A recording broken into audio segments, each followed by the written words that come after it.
Quand certaines histoires commencent, elles ne font pas de bruit. Elles entrent doucement dans la vie, comme un souffle qu'on ne remarque qu'après coup. L'amour, parfois, ne prévient pas. Il s'installe dans les détails, dans les silences partagés, dans les regards qui durent un peu trop longtemps. Je m'appelle Élise. Je n'ai jamais cru aux histoires parfaites. Je croyais aux moments vrais, même quand ils font mal. Je l'ai rencontré un soir d'automne. La ville semblait fatiguée, et moi aussi. Il s'appelait Mathieu. Il parlait peu, mais chaque mot semblait porter un poids ancien. Nous n'avons pas parlé d'amour. Nous avons parlé du temps qui passe, des trains manqués, et de cette solitude étrange qu'on ressent même à deux.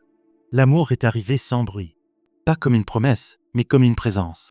Il était là dans sa façon d'écouter, dans ses messages tardifs qui ne disaient pas « Je t'aime, mais tu es encore là ».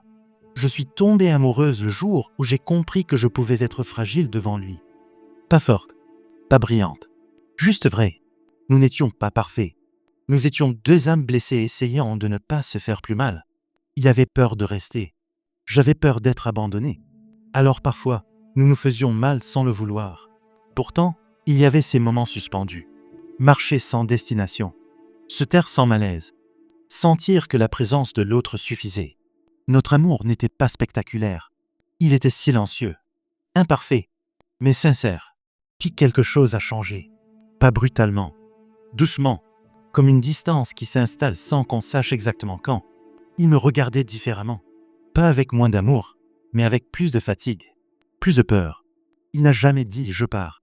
Il a seulement dit qu'il ne savait plus rester. Et j'ai compris, à cet instant précis, que l'amour ne suffit pas toujours. Que parfois, aimer, c'est laisser partir. Son départ n'a pas été violent. Il a été lent, comme une lumière qui s'éteint sans faire de bruit. J'ai appris à vivre avec l'absence, à ne plus attendre son message, à respirer sans lui. Ce n'était pas du courage, c'était de la survie. Les jours ont passé, puis les semaines. Et un matin, son souvenir a cessé de faire mal. Pas parce que je l'avais oublié, mais parce que j'avais accepté. Aujourd'hui, je ne l'aime plus comme avant. Je l'aime autrement. Comme on aime une saison passée. Comme on aime une leçon difficile qui nous a transformés.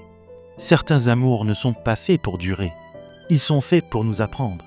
À aimer mieux. À nous choisir. Et si tu écoutes cette histoire en reconnaissant un morceau de toi, sache ceci. L'amour qui part ne te vole rien.